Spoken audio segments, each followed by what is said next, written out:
ক্ৰমাগত ৫খন ৰাষ্ট্ৰীয় ক্ৰীড়াত অসম কন্যা নয়নমণিৰ অভিলেখ। পুৰুষৰ ১০০ মিটাৰত অম্লানৰ ব্ৰঞ্জ জয়, টাইকাণ্ডোত দ্বিতীয়টো পদক অৰ্জন।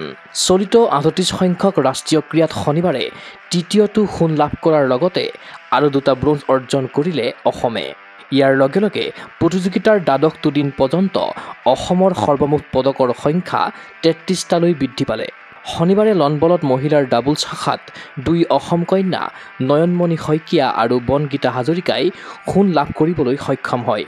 আনহাতে এথলেটিক্সৰ ১০০ মিটাৰ দৌৰত অম্লান বৰগোহাঁয়ে ব্ৰঞ্জ অৰ্জন কৰাৰ বিপৰীতে টাইকাণ্ডোত পুমছেৰ মহিলাৰ দলীয় শাখাত মৰ্ণিতা আচাৰ্যী, বেনলা কাম্পাই আৰু পঞ্চমী দাসেৰে গঠিত অসম দলে ব্ৰঞ্জ অৰ্জন কৰে।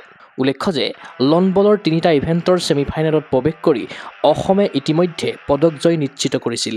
শনিবাৰে পুৱা অনুষ্ঠিত ছেমিফাইনেলত পুৰুষ এককত পুতুল সোণোৱাল তথা মেন ফ'ৰ্চত বিতুপন ৰাভা, অমল তেৰণ, বিমান নাথ আৰু বিশ্বনাথ খাউন পৰাস্ত হৈ ব্ৰঞ্জতে সন্তুষ্ট থাকে। কিন্তু প্ৰত্যাশিতভাৱে ফাইনেলত প্ৰৱেশ কৰে দুই অভিজ্ঞ খেলুৱৈ নয়নমণি শইকীয়া আৰু বনগীতা হাজৰিকা। ফাইনেলত নয়নমণি আৰু বনগীতাই উৰিষ্যাক ১৯-১০ৰ ব্যৱধানত পৰাস্ত কৰি লনবলত প্ৰথম তথা অসমক তৃতীয়টো সোণ দিয়ে।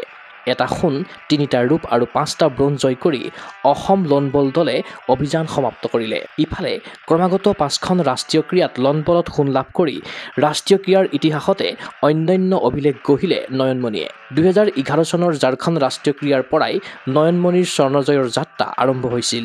পৰৱৰ্তী ২০১৫ৰ কেৰালা, ২০২২ৰ গুজৰাট তথা ২০২৩ৰ গোৱা ৰাষ্ট্ৰীয় ক্ৰীড়াতো সোণ লাভ কৰা নয়নমণিয়ে শুক্ৰবাৰে উত্তৰাখণ্ডত পুনৰ সোণ জয় কৰিলে।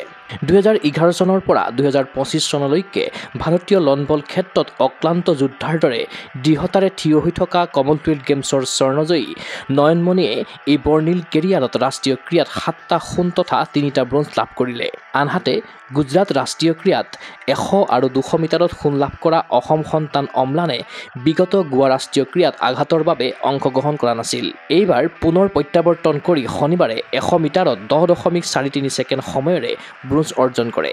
চলিত ৰাষ্ট্ৰীয় ক্ৰীড়াত অসমে ৩টা সোণ তথা ১৫টাকৈ ৰূপ আৰু ব্ৰঞ্জ লাভ কৰাৰ পাছত এতিয়া নেটবল, টেবুল টেনিছ, জিমনাষ্টিক, জুডোত অভিযান আৰম্ভ কৰিবলৈ বাকী আছে।